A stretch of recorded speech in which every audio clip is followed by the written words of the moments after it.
এজন্য আফসোস করতে হবে ভাই আমার, আফসোস করতে হবে। এতগুলো ছেলে তোমাদের কাছে, আমি হাত জোড় করে বলব, আর কতদিন বলতে পারবো তাও তো জানি না, আর কয় বেলা বলতে পারবো তাও তো জানি না। হাত জোড় করে বলি ভাইয়া, নামাজ পড়ো। কেন নামাজ পড়বা না? নামাজে অনেক শান্তি, নামাজে অনেক তৃপ্তি, নামাজে অনেক মজা। আল্লাহর কোরআন অনেক সুন্দর, অনেক শান্তিময়। তুমি পড়ে দেখো, ওই নারীর ছবিতে শান্তি নাই ভাইয়া।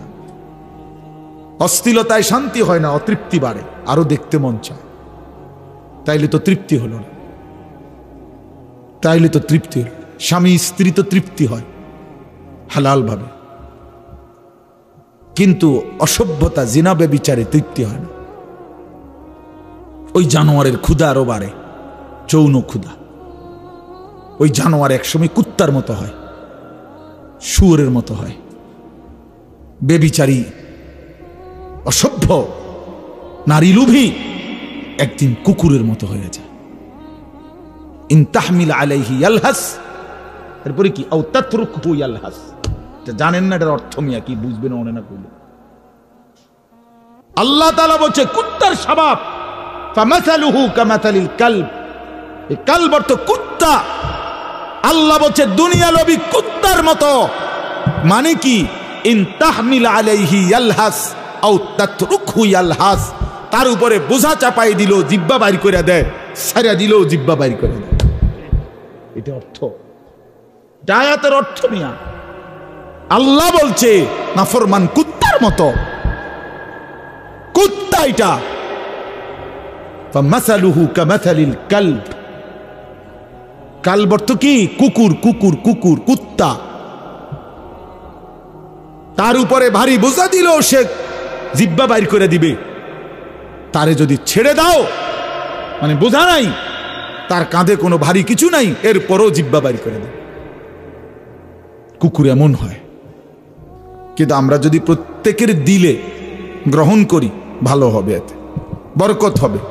এজন্য তোমরা নওজোয়ান, তোমরা ভাই কিশোর তরুণ, তোমাদের জন্য আল্লাহর কথা এই অল্প বয়সে যদি মনোযোগ দিয়া শুনো, হৃদয়ে ধারণ করতে পারো, পুরা জিন্দিগি সুন্দর হবে, পুরা জিন্দিগি।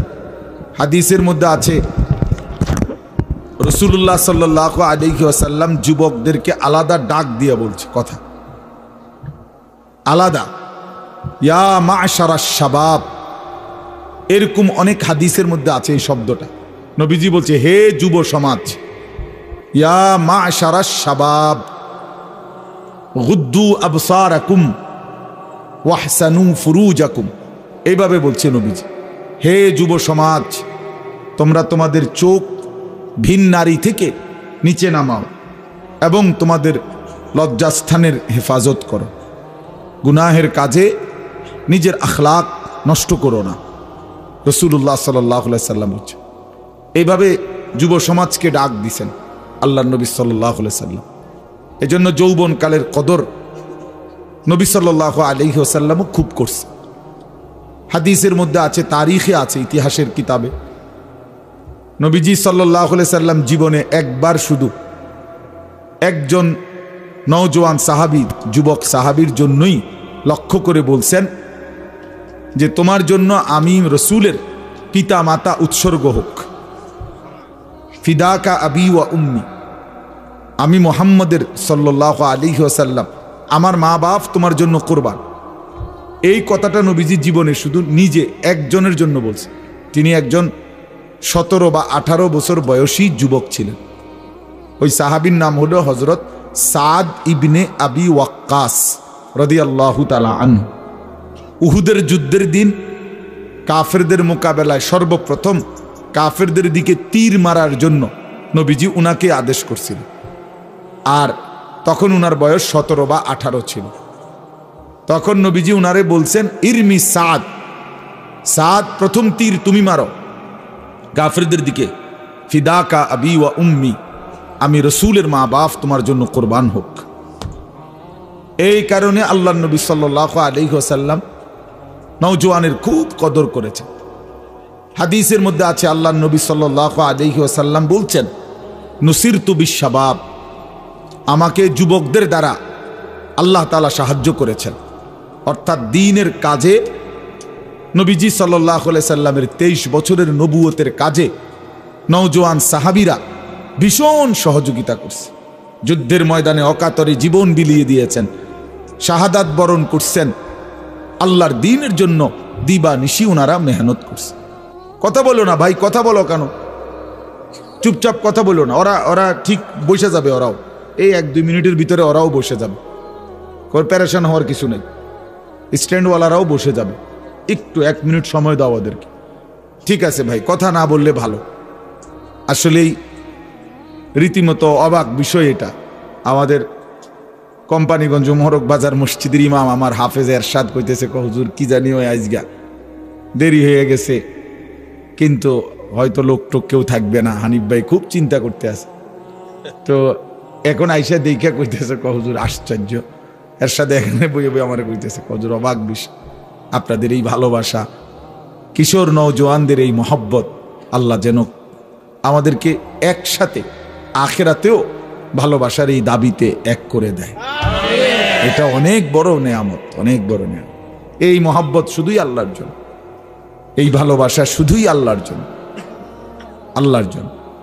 আমি আসলে মাগরিবের নামাজের পরে যেখানে বয়ান করার কথা ওইখানে আমার একটু দেরি করে ফেলছে ইন্তেজামিয়া কমিটি। যে বয়ান মাগরিবের পরপর হওয়ার কথা সেখানে আমি বয়ান শুরু করতে হয়েছে 7টার দিকে, যার কারণে আমার এই পুরা সিরিয়াল ফেস লেগে গেছে। এরপরে মাঝখানে আমি 6:30 বাজে একজন ডাক্তার, আমার চোখের ডাক্তার দেখানো জরুরি, তো ডাক্তারের সিরিয়াল দিয়ে রাখছি যে ওনারে আমি এই আসার পথে ডাক্তার দেখাবো। ডাক্তার সাহেব, ডাক্তারের অ্যাটেন্ডেন্ট বসে রয়েছে, ওনারা 6:30 থেকেই মানে অপেক্ষমান। সেখানে আমি গিয়ে পৌঁছি 8:10। এই কারণে ওখানে একটু সময় গেছে। আসলে জিন্দিগিটা হয়ে গেছে একটা মেশিনের মতো। ব্যক্তিগত কোনো কাজ একটু করতে গেলে আর সব লন্ডভন্ড হয়ে যায়। এখন যদি চাঁদের দেশে থাকতে পারতাম, ওইখান থেকে আসা যাওয়া করতাম, তাইলে আর কোনো ঝামেলা ছিল না। তো এই জন্য ভাই এই সব মিলাইয়া আসতে দেরি হয়ে গেছে। আলাল ভাই আমার বহুতই মহব্বতের হাজী সাহেব, আল্লাহ তাআলা আপনাদের এই মাদ্রাসা ভরপুর কবুল করে নেন। আর আমরা তো প্রতি বছরই আসা হয়, যার কারণে পুরান হুজুর এত আশা বা না আশা একটু কথা বললেই হইল আর কি। আল্লাহ তাআলা সবাইকে কবুল করেন। চলেন আমরা মনোযোগী হইলে ভালো। এজন্য বলছি মোবাইলটা নামায় ফেললে, চোখের দিকে তাকায়া শুনলে সাংঘাতিক বরকত হয়। মানুষ একদিনে বদলায় না, কিন্তু যথাযথ আন্তরিকতা আগ্রহ নিয়ে আল্লাহর কথা শুনলে একদিন বদলে যায়, খুব দ্রুতই বদলে যায়। পরিবর্তনের জন্য মনোযোগ জরুরি, নিজের জিন্দেগি সৌন্দর্যের জন্য একাগ্রতা জরুরি, আন্তরিকতা। এই ভারতীয় উপমহাদেশের একজন বুজুর্গ আলেম মুফতি শফি রহমতুল্লাহ আলাই, জগৎ বিখ্যাত আলেম ছিলেন তিনি বলছেন একটা কথা, ইখলাস, কর্তব্যের প্রতি নিষ্ঠা, একাগ্রতা, মনোযোগ, ইখলাস যেটাকে আরবিতে বলে। তো এটা এতটাই দামি, উনি বলেন পৃথিবী দুনিয়াবি বিষয়ক কোনো কাজে যদি কেউ ইখলাস দেখায়, অর্থাৎ ওই কাজটা সে নিষ্ঠার সাথে করে, একাগ্রতার সাথে, তো হযরত বলেন যে আমি চ্যালেঞ্জ করলাম যে আল্লাহ তাআলা তাকে খুব দ্রুতই ওই কাজের মধ্যে সফলতা দান করে। দুনিয়াবি বিষয়, যেই ব্যবসায়ী খুব মনোযোগ দিয়ে ব্যবসা করে, একদম খুব কঠোর নিয়ম মাইনা, নিয়মানুবর্তিতা মাইনা, দেখা গেছে সে অল্প সময়ের ব্যবধানে সফল ব্যবসায়ী হয়ে যায়। এই জন্য ভাই এটা একটা জরুরি, সব নওজোয়ান তোমাদের জন্য আমি বললাম ভাই, নিজের পড়ালেখা, নিজের জিন্দিগির একটা নিষ্ঠা থাকতে হয়, যে আমার একটা টার্গেট থাকতে হবে, আমি ওখানে পৌঁছবই, আমি ওই পর্যন্ত যাবই ইনশাআল্লাহ, এরকম একটা টার্গেট থাকতে হবে। জিন্দিগির কোনো উদ্দেশ্য নাই, লাগাম ছাড়া ঘুমাইছে তো 9টা বাজে গেছে ওঠে না, রাতের 3টা বাজে গেছে ঘুমায় না, এ তো পাগল ছাগলের জিন্দিগি, এ তো ফালতু মানুষের জীবন। ঘুমের স্টেশন নাই, জাগারও কোনো স্টেশন নাই। দুপুর হয়ে গেছে, খানার খবর নাই, আবার সন্ধ্যা না হইতে ভাত খাইয়ে ফেলছে রাতের খানা। তো এগুলো এলোমেলো না জীবন? এই জীবনের কোনো সৌন্দর্য নাই ভাই। আমার জিন্দিগিতে নিষ্ঠা, আন্তরিকতা, একাগ্রতা, মনোযোগ এবং সময়ের প্রতি যথাযথ গুরুত্ব মানুষকে সুন্দর বানায়, মানুষকে সফল বানায়। এজন্য নিজেদের জীবনে আমি অনুরোধ করলাম, ভাই আমার, বন্ধু আমার, এটার প্রতি যত্নবান হওয়া উচিত। তোমার জীবনের জন্য একটা শৃঙ্খলা থাকে, তোমার যেন জীবনের জন্য একটা নিয়ম থাকে। তুমি সময় অসময় নির্ধারণ করা যে আমি কখন কোন কাজটা করব, শুধু শুধু সময় নষ্ট না করা। ইমাম শাফিঈ রাহমাতুল্লাহ আলাইহি একজন বড় বুজুর্গ ছিলেন। আমরা অনেকেই জানি 4টা মাযহাব, হানাফি, শাফিঈ, মালিকি, হাম্বলি। এই শাফিঈ মাযহাবের যিনি ইমাম মুজতাহিদ, জগৎ বিখ্যাত ইমামদের মধ্যে সবচেয়ে কম বয়সে যিনি সবচেয়ে বেশি খ্যাতি পাইছিলেন, উনি হলেন ইমাম শাফিঈ। অল্প বয়সে বড় ইমাম হয়েছিলেন উনি। তো উনি বলছেন একটা আজীব কথা, যে উনি বলছেন আমার সারাটা জীবন আমি আল্লাহর নেক বান্দা, ওলামায়ে কেরাম, আসাতেজায়ে কেরাম এবং আল্লাহর প্রিয় বান্দাদের কাছে আসা যাওয়ার দ্বারা যেটুকু জ্ঞান শিখছি, যাই অর্জন করছি, এই সবটা জিন্দিগির বিনিময়ে আমি 2টা কথা শিখছি। কয়টা কথা? এক, উনি বলেন একটা কথা শিখছি, আল ওয়াক্তু সাইফুন ইনলাম তাকতাহু কাতাআকা। প্রথম কথা আমি শিখছি আমার পুরা জীবনের জ্ঞান অর্জনের মাধ্যমে, সারা জিন্দিগি আল্লাহর প্রিয় বান্দাদের কাছে আসা যাওয়ার মাধ্যমে আমি প্রথম কথা শিখছি যে সময় তরবারির মতো। তিনি বলছেন আল ওয়াক্তু সাইফুন, সময় হলো তরবারির মতো। তুমি যদি সময়কে না কাটো, ইনলাম তাকতাহু, তুমি যদি সময়কে না কাটো, মানে তোমার সময়কে যদি তুমি ভাগ না করো, কাতা আকা, তাহলে সময় তোমাকে কাটতে কাটতে তোমার উপর দিয়ে চলে যাবে। তুমি যদি ভাগ না করো যে ঘুমাইবা কতক্ষণ, নাস্তা করবা কতক্ষণ, বিশ্রাম করবা কতক্ষণ, পড়ালেখা করবা কতক্ষণ, তোমার জীবনের একটা কি থাকতে হবে, সময়ের ভাগ থাকতে হবে। আমার 2 ঘন্টা এইটা, আমার আধা ঘন্টা এইটা, আমার 10 মিনিট এইটা, আমার 1 ঘন্টা এইটা। এই যে এইটারে কয় আর কি কাটা, নিজের সময় কাটা মানে সময়কে ভাগ করা। তিনি বলেন তুমি যদি সময়কে না কাটো, না ভাগ করো, তো দেখবা তোমার উপর দিয়া ঘন্টার পর ঘন্টা জিন্দিগির সময় পার করে চলে যাচ্ছে। আমরা যদি ঘুমাই 10টায়, তো উঠে দেখবো বাজে 6টা, মাঝখান দিয়ে 12 ঘন্টা, 6 ঘন্টা চলে গেছে, 8 ঘন্টা চলে গেছে। এই জন্য ইমাম শাফিঈ রাহমাতুল্লাহ বলছেন যে প্রত্যেককে বলছে উনি যে নিজের সময়কে ভাগ করা দরকার। আমি ঘুমাবো কতক্ষণ, খাবো কতক্ষণ, নাস্তা করব কতক্ষণ, বিশ্রাম করব কতক্ষণ, এটা যাদের না থাকে তাদের জীবনের সৌন্দর্য হয় না।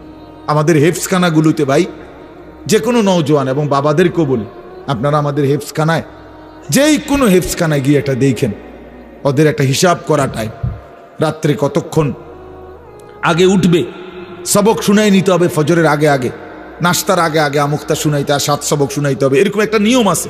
ঘুমাবে কতক্ষণ, বিশ্রাম করবে কতক্ষণ, এই কঠোর সময় নিয়ন্ত্রণ করে যেই মাদ্রাসাগুলো, হেফজখানা, অল্প সময়ের ব্যবধানে এই বাচ্চাটা আল্লাহর কোরআনের হাফেজ হয়ে যায়। আপনি এটা খামখেয়ালি মনে করেন, পাগড়ি দিয়া লাইছে এতে হঠাৎ তো একটা হাফেজ হয়ে গেছে, বিষয়টা এমন না। এই একটা পৃষ্ঠা কোরআন, এক একটা লাইন, এই এক একটা ছেলে হাফেজে কোরআন হতে গিয়ে বিশ্বাস করেন কত হাজার বার, লক্ষ বার তাকে এটা বারবার বারবার বারবার পড়তে হয়েছে, দোহরাইতে হয়েছে। এরপরে আল্লাহ দয়া করে একদিন তার দিলের মধ্যে বসায় দিছে। এটা মালিকের মায়া, এটা মালিকের ইহসান ও কারাম, আল্লাহর ফয়সালা এটা। ইন্না আলাইনা জামআহু ওয়া কুরআনা, আল্লাহ কোরআনে বলছে বন্ধু, আপনি শুধু জিব্রাইল নাজিল করলে কোরআন আপনি শুধু শুনবেন, বাকি অন্তরে বসাইয়া দেওয়া আবার জবানে পড়ার যোগ্যতা আমি আল্লাহর দায়িত্ব। কি কথা এটা? ইন্না আলাইনা, নিশ্চয়ই আমি আল্লাহর উপরেই দায়িত্ব, জামআহু, অন্তরে সেটাকে একত্রিত করে দেওয়া, ওয়া কুরআনা, আয় তিলাওয়াত, পরবর্তীতে সেটাকে পড়া, তেলাওয়াত করা, শোনানো, এটা আমি আল্লাহর দায়িত্ব। এই জন্য সময়কে ভাগ করা। ভাই আমার, অনেক নওজোয়ান তোমরা, তোমাদের জিন্দিগির সময়ের কোনো আগামাথা নাই। এই যে মোবাইল টিপতেছ, কোনো খবর নাই। এই যে রাত বেজে গেছে 2টা, তোমার চোখে কোনো ঘুম নাই। এই যে বিকাল 3টায় বাইর হইলা বন্ধুদের আড্ডায়, প্রিয় ভাই আমার, এইভাবে বুঝি 8 ঘন্টা 9 ঘন্টা চলে গেছে, শুধু আড্ডা। কি কইছো কথা? না একটা দরকারি কথা, না একটা প্রয়োজনীয় কথা, না নিজের পৃথিবীর জন্য কিছু কইলা, না আখেরাতের কিছু কইলা। দুনিয়াবিও তো কোনো দরকারি কথা বললা না। যদি পৃথিবী নিয়ে, সমাজ নিয়ে, কত গরিব মানুষ আছে, কত অসহায় মানুষ আছে, কত বিধবা নারী আছে, কত পঙ্গু প্যারালাইজড আছে, কত মানুষ অভাবে কাতরাইতেছে, কত মানুষ কতভাবে বিপদগ্রস্ত আছে, কারো একটু কল্যাণ নিয়ে চিন্তা করো, কারো একটু মঙ্গল ভালো করার ফিকির করো ভাই। তাইলেও তো সময়টা কাটত, তাইলেও তো সময়টা কাটত না। কিছুই হলো না, কিছুই হলো না। ফিকির মানুষকে দামি বানায়, ছোট্ট হোক ফিকির, সামান্য হোক। আমি বলছি কয়েকবারই, গত বছর আগে, 1 বছর আগে, গত বছর 2023 সালের অক্টোবর নভেম্বরের দিকে চট্টগ্রাম সন্দ্বীপে একটা উপজেলা আছে যেটা সাগর পাড়ি দিয়ে যাইতে হয়। দ্বীপ আলাদা, চারদিকেই বঙ্গোপসাগর, শুধু একটা আলাদা দ্বীপ। ওইখানে প্রায় 7-8 লক্ষ মানুষের বসবাস। ওইখানে ওরা 4টা ছেলে, 3-4টা ছেলে নিয়মিত ফজরের নামাজ পড়ে। তো একদিন ফজরের পরে তারা প্রতিদিন সাগরের পাড়ে হাঁটে। তো একদিন তারা বলতেছে, আচ্ছা আমরা যে হাঁটি, এই গত বছর কলেজের ছেলে, মাদ্রাসার না, স্কুল কলেজের ছেলে, আমরা যে সকালবেলায় মর্নিং ওয়ার্ক করি ফজর পড়ে, চলো আমরা একটা কাজ করি, না হাইটা আমরা বন্ধুদেরকে ফজরের জন্য উঠাই। এই কথাইটা তাদের মনে আসছে। তা তাইলে কেমনে উঠাইতে পারি? যে 2 ভাবে, একে তো ব্যক্তিগতভাবে ডাকবো, আরেকটা হলো জায়গায় জায়গায় ছোট ছোট ক্যাম্পেইন, মানে ফজরের জন্য গণসংযোগ করুন, আমরা একটা ছোট ছোট প্রোগ্রাম করুন। ছোট প্রোগ্রাম কি? যে মনে করো কিছু যুবক ভাইকে একত্রিত করে একটা কোরআন তেলাওয়াত, একটা হামদ নাত, ফজরের গুরুত্বের উপরে একটু কথা, আর একটু মুনাজাত, এই 4টা কাজ করবো আমি। এই ফায়সালা নিয়ে এখন এটা লিখবো, মানে এই যে 4টা কাজ, কোরআন শরীফ তিলাওয়াত, একটা হামদ নাত, ফজরের উপরে একটু গুরুত্ব, আর একটা দোয়া। এই কথাটা লিখবার জন্য তারা বললো যে এটা আমরা লেখা দরকার, নাহলে তো সিদ্ধান্তটা যে আমরা যেটা করবো এখন থেকে, এখন কাগজ নাই। তারা তো হাঁটতে গেছে সকালবেলা ফজরের পরে। ওই যুবক আমার নিজে শুনাইছে মাহফিলে সবার সামনে।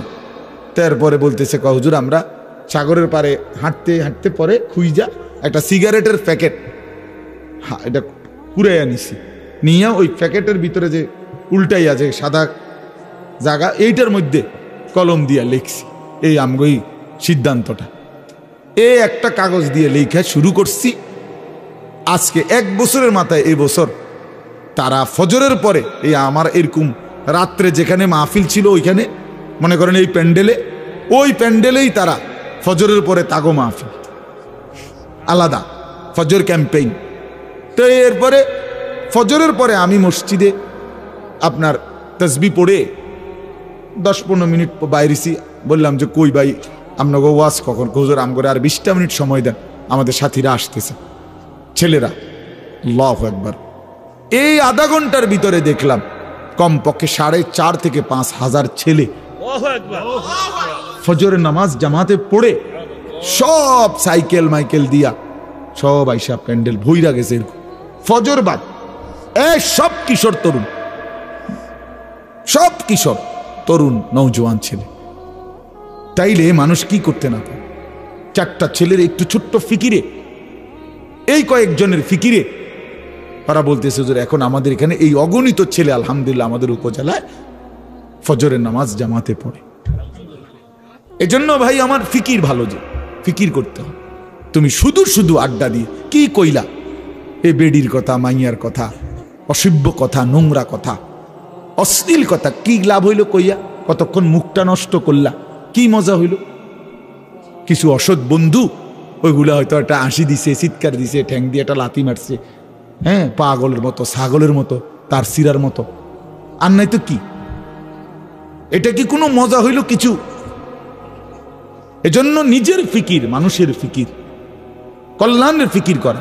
আমরা ছোটবেলায় যখন স্কুলে পড়ছি, প্রাইমারি স্কুলে, তখন স্কুলের 4র্থ শ্রেণী বা 5ম শ্রেণী হবে আমাদের সময়।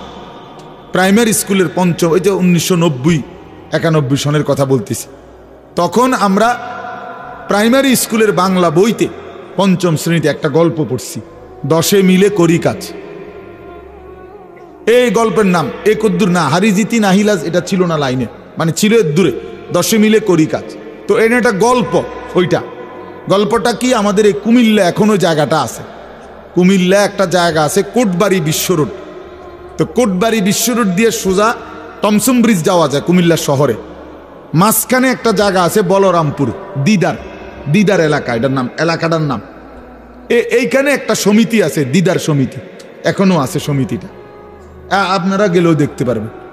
এইখানে ওই সময় আমরা বইয়ে পড়ছি এই সমিতিটার কিভাবে গড়ে উঠছে, এই গল্পটা ওই বইতে ছিল আমাদের স্কুলের বই, আমি যে সময় 5-এ পড়ছি।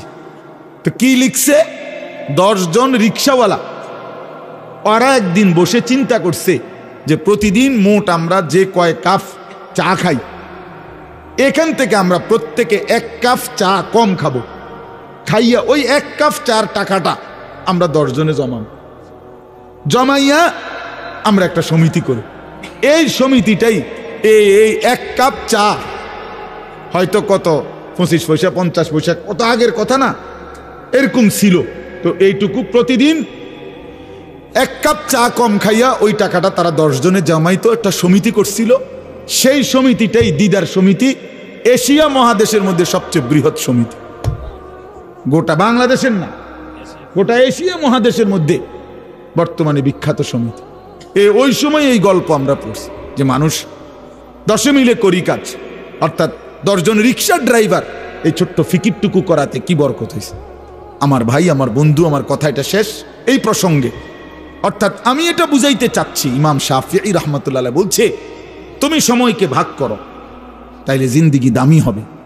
আমাদের বাংলাদেশের একজন বড় বুজুর্গ আলেম ছিলেন, বাংলাদেশের মর্দে মুজাহিদ ছিলেন, হাটহাজারী হজরত আমিরে হেফাজত আল্লামা শাহ আহমদ শফি রাহমাতুল্লাহর পরে যিনি হেফাজতে ইসলামের দ্বিতীয় সর্বোচ্চ ব্যক্তি ছিলেন, যিনি সিনিয়র নায়েবে আমির ছিলেন হেফাজতে ইসলাম বাংলাদেশের, আল্লামা নূর হুসাইন কাসিমি রাহমাতুল্লাহ আলাইহি, যিনি মৃত্যুর 1 ঘন্টা আগেও এই আওয়ামী ফ্যাসিস্ট আমলে কোনোদিন 1 বিন্দুর জন্য ঘাড় নোয়ায় নাই।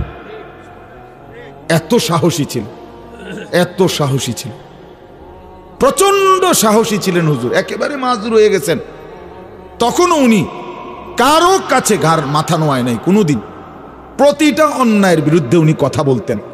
তখন উনি একদিন কুমিল্লা অনেক আলেমদের মধ্যে বয়ান করতেছিলেন, আমাদেরকে আলেমদের আলাদা নসিহত।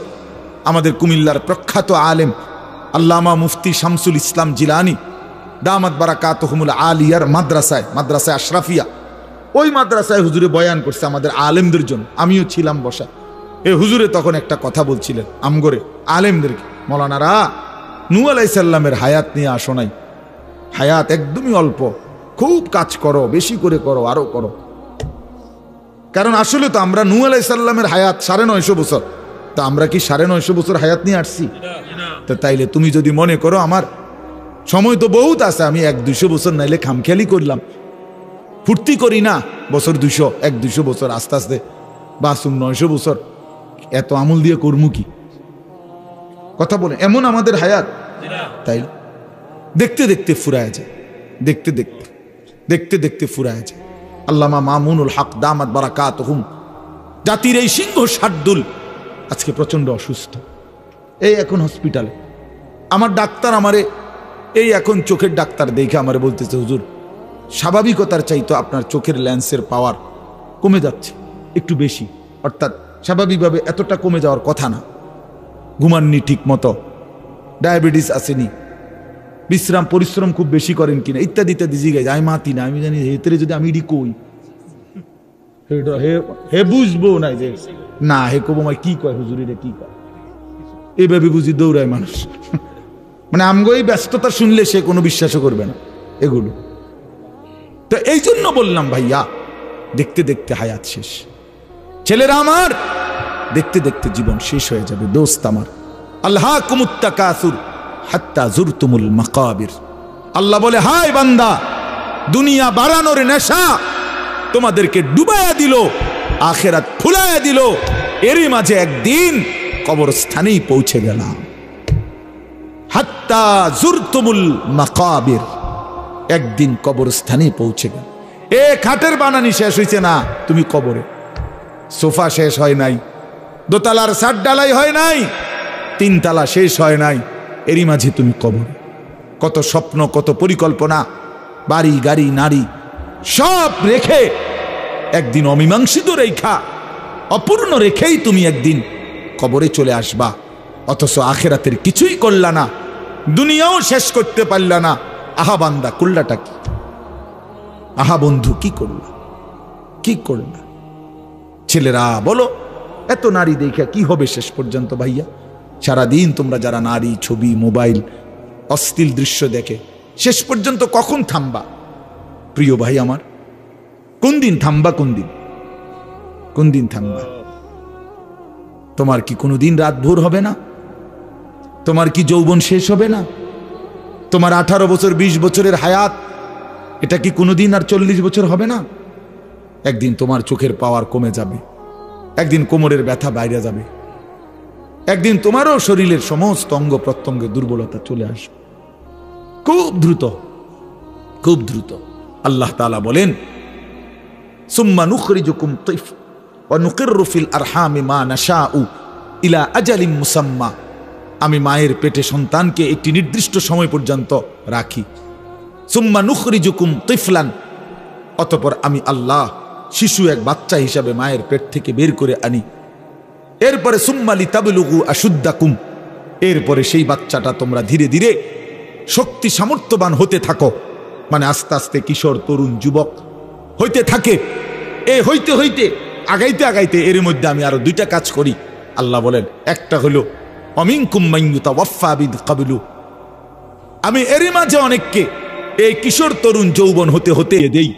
আর অমিনকুম মান ইউরাদ্দু ইলা আরদালিল উমর, আর কাউকে কাউকে আমি একেবারে চূড়ান্ত বৃদ্ধ বয়সে পৌঁছাই। কিন্তু সবাইকে সমান তালে বুড়া বানাই না।